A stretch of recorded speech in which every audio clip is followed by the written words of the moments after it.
Olá pessoal, tudo bem com vocês? Sejam todos bem-vindos a mais uma videoaula. E nela vamos estar tratando dos aspectos demográficos. Mas e aí, o que é demografia?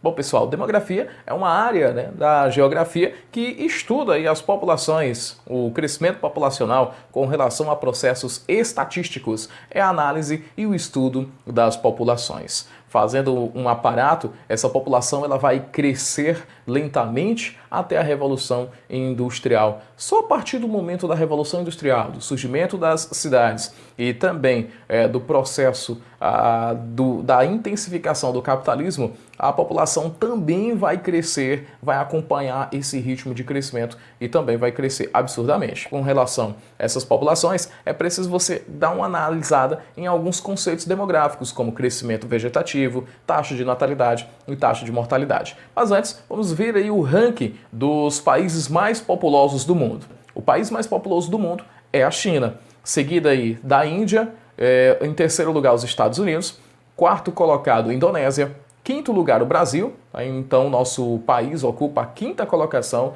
entre os países mais populosos do mundo, o sexto colocado é o Paquistão, em sétimo lugar Nigéria, em oitavo Bangladesh, em nono a Rússia e na décima colocação o Japão.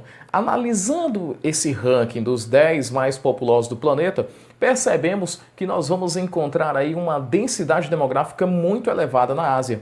Então essa distribuição populacional do planeta Terra ela é muito desigual, ela é muito irregular. Regiões superpovoadas como o leste asiático e em contrapartida vamos ter áreas praticamente desertas, tá? Como a região dos desertos africanos, as regiões mais próximas às áreas polares, regiões montanhosas têm um índice de população bem menor. Então, olha só os 10 países mais populosos do mundo. China, Índia, Indonésia, Paquistão, Bangladesh, Japão e vamos colocar aí parte da Rússia, estão em áreas asiáticas. Estados Unidos e Brasil na região das Américas, né, e apenas a Nigéria entre os africanos. Então perceba que há um domínio, um contingente populacional muito grande na região asiática. O leste asiático leva até um apelido de formigueiro humano, porque se concentra ali a grande parte da população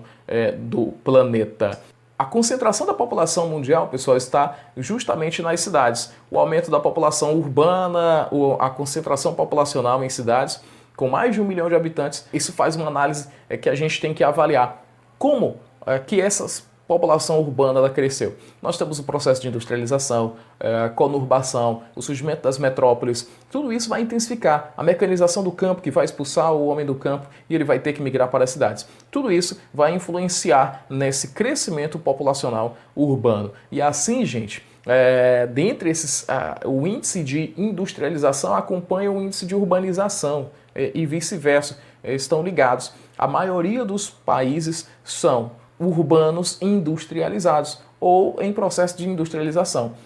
Com exceção da China e da Índia, que ainda tem uma população rural maior do que a população urbana. Dá uma olhadinha aqui nas maiores aglomerações e aí você percebe aí também que os países têm aí um excesso contingente populacional, concentração, né? Você vê aí os países mais populosos do planeta. Falando ainda do crescimento da sociedade urbana, industrial e a produção agropecuária, lembrando que nós vamos ter um fator primordial que é o êxodo rural. A mecanização faz com que se tenha uma perca na relação da mão de obra não qualificada. Então, o homem do campo vai acabar perdendo um pouco de espaço para a mecanização e ele vai ter que migrar para as áreas urbanas. Lá na cidade, nas áreas urbanas, estão instaladas indústrias que precisam também de uma mão de obra e com o passar do tempo essas mãos de obras vão ficando cada vez mais qualificadas nessa necessidade. Então nós temos aí um processo de migração da população rural para a população urbana. Para analisarmos esse crescimento populacional, é importante conhecermos, pessoal, alguns conceitos demográficos como taxa de natalidade, taxa de mortalidade e o crescimento vegetativo. Lembrando que o crescimento vegetativo é aquele cálculozinho simples, né? Da análise da taxa de natalidade menos a taxa de mortalidade. E aí nós vamos ter aí esses dados bem bacanas para que você possa avaliar. Falando agora desses dados específicos, nós vamos ter as pirâmides etárias. Podemos analisar que a pirâmide etária trata-se de um gráfico que analisa a diferença na estrutura etária por gênero de uma determinada população em um determinado momento. Então nós vamos ter aí a pirâmide etária dividida entre a base, o meio e o topo. Analise aí essa pirâmide etária.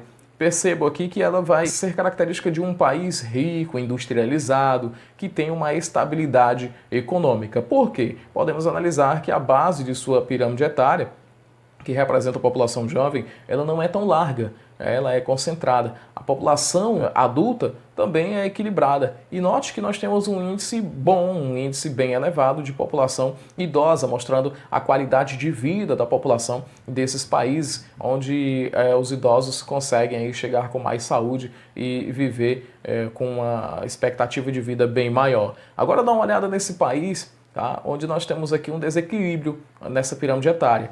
Mostra aí países pobres ou em desenvolvimento, onde a pirâmide mostra aqui uma base larga, apresentando alta taxa de natalidade. Isso é um problema de países em crescimento ou de até países pobres que não têm o controle da taxa de natalidade.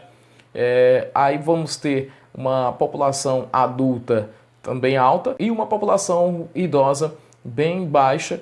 Isso porque não se tem uma qualidade de vida e a população não tem uma alta expectativa de vida. Sendo assim, vai ter aí uma expectativa de vida bem menor, bem abaixo desse parâmetro. Então, é válido nós analisarmos as pirâmides etárias e o desenvolvimento de seus países.